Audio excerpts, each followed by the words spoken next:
പരാതിക്കാരുടെ അഭിഭാഷകൻ അഡ്വക്കേറ്റ് ഫിർദോസ് ഇപ്പോൾ ടെലിഫോണിലായിരുന്നു. അഡ്വക്കേറ്റ് ഫിർദോസ്, ഇപ്പോൾ പരാതിക്കാരി സുപ്രീം കോടതി വരെ പോകുമ്പോഴും സുപ്രീം കോടതി കേസ് കീഴ്ക്കോടതിയിലേക്ക് കൊണ്ടുപോകാനാണ് പറഞ്ഞത്. പക്ഷേ ഇപ്പോൾ പ്രതികൾ നൽകിയ ഹർജിയിലാണ് ഇപ്പോൾ എന്തുകൊണ്ട് കേസ് എടുക്കുന്നില്ല എന്ന ചോദ്യം കോടതി ചോദിച്ചിരിക്കുന്നത്. ഇപ്പോൾ കോടതിയിൽ നിന്ന് വന്നിരിക്കുന്ന ഈ ഉത്തരവിനെ എങ്ങനെ കാണുന്നു? കോടതിയിൽ നിന്ന് ഉത്തരവ് വന്നിട്ടില്ല. കോടതിയുടെ നിർദ്ദേശത്തെ എങ്ങനെ കാണുന്നു? കോടതി നിർദ്ദേശം പറഞ്ഞിരിക്കുന്നത് ഇത് നമ്മൾ 2024 കൊടുത്ത പരാതിയാണ്. അതിനേക്കാൾ മുന്നേ 2022 അതുപോലും വെച്ചിട്ടാണ് അന്നത്തെ SP അന്വേഷിച്ചത്. ആ SP ആണ് ഇതിലെ ഒരു പ്രതി. അതിനുശേഷം നമ്മൾ വീണ്ടും പരാതി കൊടുത്തു. ആ പരാതിയിൽ അവർ ഒരു FIR ഇട്ടിട്ടില്ല. അവർ പ്രതികൾ പോലീസുകാരായതുകൊണ്ട് അവരെ സഹായിക്കാൻ വേണ്ടിയിട്ടുള്ള പരമാവധി പരിശ്രമം നടത്തിക്കൊണ്ടിരിക്കുകയാണ്. ഇപ്പൊ ഇന്ന് കോടതിയിൽ നമ്മൾ സബ്മിഷൻ കൊടുത്തത് 9-ാം തീയതിയാണ് മജിസ്ട്രേറ്റ് FIR ഇടാൻ വേണ്ടി നിർദ്ദേശം കൊടുത്തിട്ടുണ്ടായിരുന്നത്, ഡയറക്റ്റ് ചെയ്തിട്ടുണ്ടായിരുന്നത്.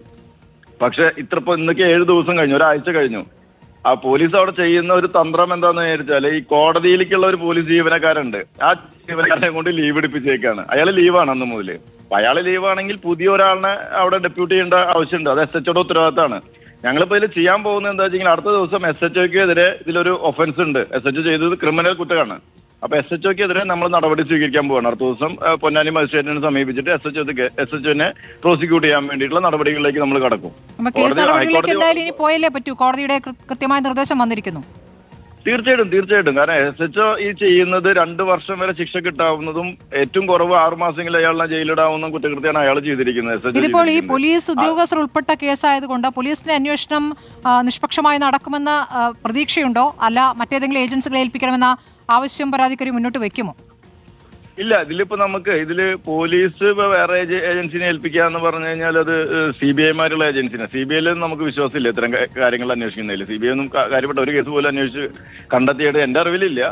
പക്ഷെ നമ്മൾ ഉദ്ദേശിക്കുന്നത് ഇപ്പോൾ മജിസ്ട്രേറ്റ് തന്നെ പറഞ്ഞിരിക്കുന്നത് സ്പെഷ്യൽ ഇൻവെസ്റ്റിഗേഷൻ ടീമിനെ കോൺസ്റ്റിറ്റ്യൂട്ട് ചെയ്യണമെന്നാണ് മജിസ്ട്രേറ്റിന്റെ ഓർഡറിൽ വിശദമായി പറഞ്ഞിട്ടുണ്ട്. ഇതിൽ സുപ്പീരിയർ പോലീസ് ഓഫീസേഴ്സ് പ്രതികളായിട്ടുള്ളത് കൊണ്ട് സ്പെഷ്യൽ ടീമിനെ കോൺസ്റ്റിറ്റ്യൂട്ട് ചെയ്ത് അന്വേഷിക്കണം എന്ന് പറഞ്ഞിട്ടുണ്ട്. മാത്രമല്ല അവരെ ആരെ വെച്ചാലും ഇതെല്ലാം മജിസ്ട്രേറ്റിന് മുമ്പിൽ വന്നിട്ട് മജിസ്ട്രേറ്റ് ആണ് അവസാനം കോഗ്നിസൻസ് എടുക്കത്തില്ലേ.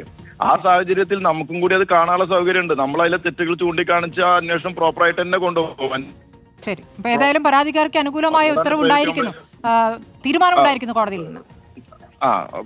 ഗൗരവമായിട്ട് കാണുന്നതാണ് ബഹുമാനപ്പെട്ട ഹൈക്കോടതി എന്ന് പറഞ്ഞിരിക്കുന്നത്. ശരി, വളരെ നന്ദി അഡ്വക്കേറ്റ് ഫിർദോസ് പ്രതികരിച്ചതിന്.